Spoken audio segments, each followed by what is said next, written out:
अगर आप Pakistan stock exchange में इन्वेस्टमेंट करना चाहते हैं या फिर इस हवाले से कोई भी रहनुमाई हासिल करना चाहते हैं तो अभी जाएं और PSMU के YouTube चैनल को सब्सक्राइब करें। सब क्या कहना चाहेंगे कि क्या परेशानी ओल्ड सिटी जो ताजी इत्तेहाद है उनके जो तहफ़्फ़ुज़ात है कैसे दूर कर पाते हैं आप? किस तरह से आपके रवाबित हैं गवर्नमेंट से और किस तरह के मसाइल हल कर पाते हैं? बिस्मिल्लाहिर्रहमानिर्रहीम।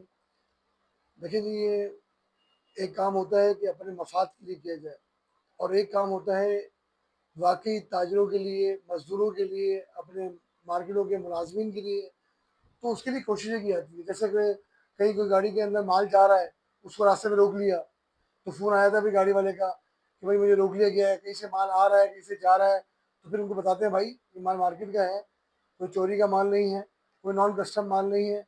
इस तरीके के काम होते हैं। कोई 2 बंदों में अगर पैसों का लेन-देन का मामला हो, तो बैठक करके उनके मामले को सॉल्व करने की कोशिश की जाती है, ताकि वो अगर किसी को चेक दिए हुए तो अगर वो चाहेगा तो चेक के ऊपर आके एफआईआर कटवा सकता है ना। तो कोशिश की जाती है कि 2 बंदों को बिठा के मामले को हल कराया जाए। अगर हल होता है तो, नहीं होता तो उसके पास ऑप्शन है, वो जाके एफआईआर करवा देता है। तो ये कोशिशें करने के लिए ओटरी ताज़ियात जो है वो हमने ऑर्गेनाइज़ किया, जिसके अंदर तमाम एरिया की तमाम मार्केटें हैं, जितनी भी मार्केटें यहाँ पे धागे वाले हैं, कपड़े वाले हैं। तो इस तरीके से हमने इसको ऑर्गेनाइज़ किया बाकायदा। मैं खुद आलम क्लॉथ मार्केट का पहले सदर हूँ। इलेक्शन हर 2 साल बाद करवाते हैं हम इलेक्शन। उसके बाद इलेक्शन करवाने के बाद हम आते हैं। ऐसे नहीं है कि खुद से आके बैठ गए और खुद से बैठ के काम शुरू कर दिया कि भी हम तो सदर है मार्केट के। अक्सर जगहों के ऊपर आपको पता है इलेक्शन होते भी नहीं है, लेकिन हम इलेक्शन कराते हैं। इसी तरह वोट से ताज़ियात का इलेक्शन होता है, फिर उसके बाद हम सीटों पे आके बैठते हैं। तो हमारी कोशिश ये होती है कि 2 बंदों का अगर मामला हल हो जाएगा, तो वो दिल से दुआ देगा। कोई सूखी वाले का मामला हल हो गया, किसी का माल आमद-जामद में मसला मामला निपट गया तो वो दुआ देगा। असल मेन होता है कि किसी के काम आना, उसके लिए कोशिशें करना। अगर कोई भी यहाँ प्रॉब्लम आती है, जैसे कि हमें अभी टेक्सटाइल प्लाज़ा का रोड बनाना था, न्यू नाम रोड बनाना था, या बाहर मेन रोड के ऊपर काम था, तो हमने आवाज़ उठाई, इन ताजिरों के लिए आवाज़ उठाई। अल्हम्दुलिल्लाह वो काम हुए थे, हमारी सुनवाई हो जाती है और हमारे मामला जो है इलाके के हिसाब से वो हल हो जाते हैं। वो खवा कागजी बाज़ार हो, वो खवा न्यू नाम रोड हो, वो खवा बम्बई बाज़ार हो या एम ए रोड की मार्केट हो।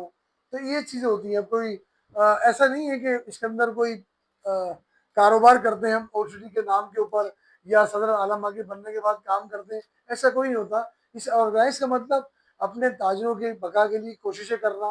कोई भी के इलेक्ट्रिक के मामला हों, कोई भी टैक्सेस के मामला हों, कोई भी चीज़ें हों, तो उसके अंदर अपनी ताजिरों को सपोर्ट करना, ताकि वो कहीं प्रॉब्लम में अगर है, उनको कोई रास्ता चाहिए टैक्स के अंदर, किसी वकील के बारे में मालूमात करनी है, कोई बिजली के बिलों के अंदर मामला में उलझन है, तो उनको नंबर प्रोवाइड करना कि भाई आप इससे बात करें या किससे मिल लें, ये काम होते हैं।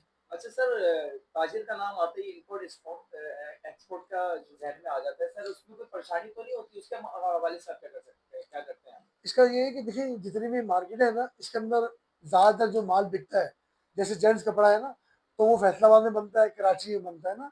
और अगर आप मिसाल लें लेडीज़ कपड़ा ज़्यादातर, तो वो कराची में बनता है और फैसलाबाद में बनता है। जैसे हमारे यहाँ पे धागे की मार्केट है, तो वो इम्पोर्ट एक्सपोर्ट करते हैं। जो कपड़े वाले होते हैं ना, ज़्यादातर वो ट्रेडर होते हैं ना, यहाँ से लोग माल लेके पूरी दुनिया में भेजते हैं। तो वो उनका अपना चैनल होता है ना, वो किसी फिडेक्स से भिजवाएं, DHL से भिजवाएं, तो वो एक अलग चीज़ है। यहाँ से जो भी माल जाता है बाहर, लेकिन असल जो मंडी है वो लॉन की मंडी, कॉटन की मंडी और जेंट्स कपड़े की मंडी वो फैसलाबाद है, जो कराची को भी माल देती है और पूरे पाकिस्तान को माल देती है। कॉटन जो ट्रेड का कारोबार है, इसमें लोग मैं देख रहा हूँ इंटरेस्ट नहीं ले रहे। ज़्यादातर लोग जो है वो जो दूसरे कारोबार के अंदर इंटरेस्ट ले रहे हैं, वो तो उसके हवाले से क्या कहेंगे? मैं ये कहूँगा कॉटन की मंडी और लॉन की मंडी सबसे बड़ी मंडी फैसलाबाद की है, जिसका माल कटिंग लाहौर में भी बहुत होता है और कराची में भी बहुत होता है। मेन मंडी वो है फैसलाबाद की ना, कॉटन की मंडी, जिसे आप कह सकते हैं। बड़ी बड़ी मिलों के नाम आप देख लें, माशाल्लाह 5 स्टार टेक्सटाइल हुआ, सितारा टेक्सटाइल हुआ, ये जितनी भी बड़ी बड़ी मिलें कहाँ पे वाक़ हैं, फैसलाबाद में वाक़ हैं। तो ऐसा नहीं है, कॉटन के जो इंडस्ट्री है ना वो चल रही है। लेकिन अगर आप कहें कि कॉटन का कराची में सेटअप, तो कराची में ज़्यादातर जो है वो सेटअप रेशमी का है। जो जितनी भी लूमों में है ना, वहाँ पे ज़्यादातर जेंट्स कपड़ा चल रहा होता है या लेडीज़ रेशमी कपड़ा चल रहा होता है। ये चीज़ें बन रही होती हैं। जो भी धागे वाले इम्पोर्ट करते हैं, चाइना से करते हैं, बाहर मुल्कों से करते हैं, या गदूल से आता है। सबसे बड़ी धागे की मंडी जो है फैसलाबाद की है, तो वहां से भी धागा जो है दूसरी जगह से होकर कराची आता है ना, ये चक्कर है। अच्छा सर, टैक्सेस के बारे में क्या कहेंगे? जो गवर्नमेंट ने भी टैक्सेस लागू किए, 30% से लेकर 70% तक ताजिरों पे टैक्सेस लागू हुए हैं, क्या कहेंगे? देखिए जी, इस्तांबुल कुछ ना बोल, ये वाला इसका जवाब है कि अगर टैक्सीज के मामले में आप मुझे सवाल करते हैं, जितनी भी टैक्सीज के आप बढ़ाते जाएंगे ना, आपके सामने पिछले दिनों एक हड़ताल भी आई थी, चैम्बर ऑफ कॉमर्स ने की थी, पूरा कराची बंद था।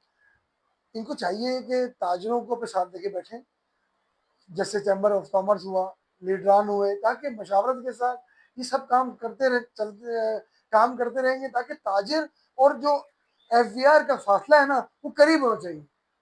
इस तरीके से होना चाहिए कि ताजिर भी अपना काम बाखूबी सही तरीके से अंजाम दे और एफबीआर भी अपना काम बाखूबी सही तरीके से अंजाम दे, ताकि आप देखें सबसे ज़्यादा टैक्सेस कहाँ से मिलते हैं।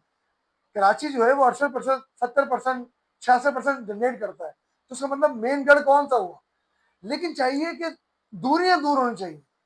दूरियां दूर का मतलब ये कि एफबीआर और ताजिर बिल्कुल ऐसा उनको पता हो कि यार हम इनको अगर कोई चीज़ें दे रहे हैं, प्रोवाइड कर रहे हैं, अपने मामला दे रहे हैं, तो इनके हमारी कोई दूरी नहीं है।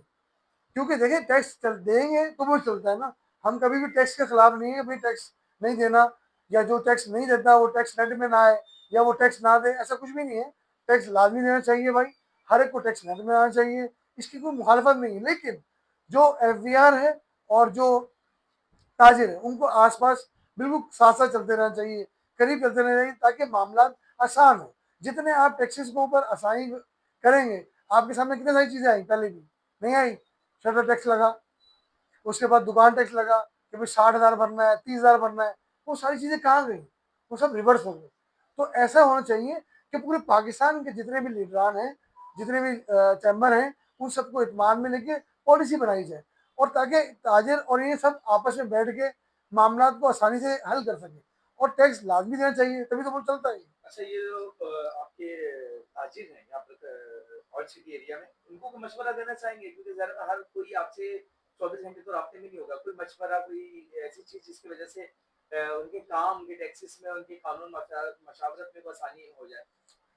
अपनी मैं मार्केटों में यही पैगाम देता हूँ और कहता हूँ भाई अपना काम जो है ना वो ईमानदारी से करते रहें, एक दूसरे का कोऑर्डिनेशन अच्छा होना चाहिए। ये नहीं कि हम एक दूसरे की लाते खींचे हुए हो ना, जिसको रिज़्क अल्लाह ने ज़्यादा दिया है, किसी को कम दिया तो अल्लाह की तकसीम है, किसी को मुलाजिम बनाया, किसी को सेठ बनाया, ये सब अल्लाह की तकसीम है। तो हर वक्त अल्लाह का शुक्र अदा करते रहना चाहिए और अपने कारोबार के लिए कोशिशें करते रहना चाहिए। बहुत बहुत शुक्रिया।